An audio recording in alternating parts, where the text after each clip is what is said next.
Guys, is it me, or is there an all-out war happening on social media between the health and wellness influencers and the whole medical community? So it's interesting because you have two sides to this whole story. You have the one side of some of these wellness influencers promoting these just crazy supplements, these crazy lab testing, coming up with some just interpretations of medical things that just aren't true. And then you have the whole other side of it, of the medical community trying to put out any sort of health advice that's said if it's not put out there by a medical doctor.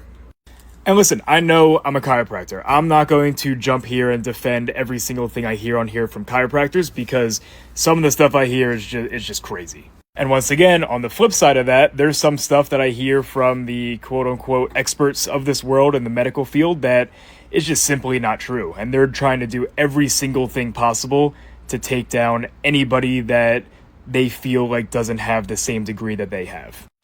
For example, there was this one video that just popped up on my feed. It was either a medical student or a medical doctor, and they were eating a crumble cookie while drinking a 2-liter of diet soda while, I think, finishing off with a hot dog.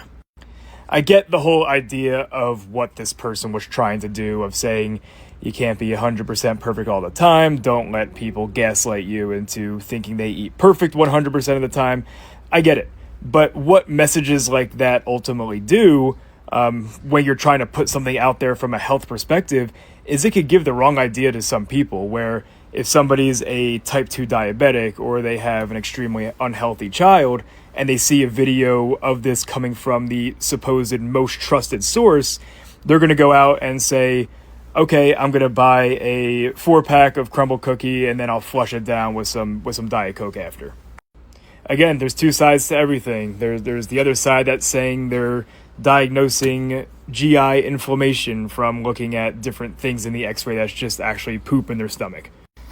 So as a consumer, here's what I'll say. If you see extreme things come out of anybody's mouth, whether that's from either side of this equation, either side of this back and forth, what I want you to do is I want you to, first off, think, is this some level of rage bait? Is this person trying to bring emotion out of the consumer? Because that's ultimately how you get views here on social media, and a lot of people understand this, so they're trying to trigger an emotional response in people.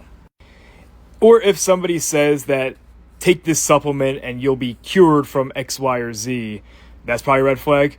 Or the other side to it, if somebody says never, ever, ever go to a chiropractor, if you go to a chiropractor, you're going to die, that's probably a red flag because chiropractic helps a lot of people. So let me know, what do you think of this? Tell me in the comments. I'm sure some people are going to have some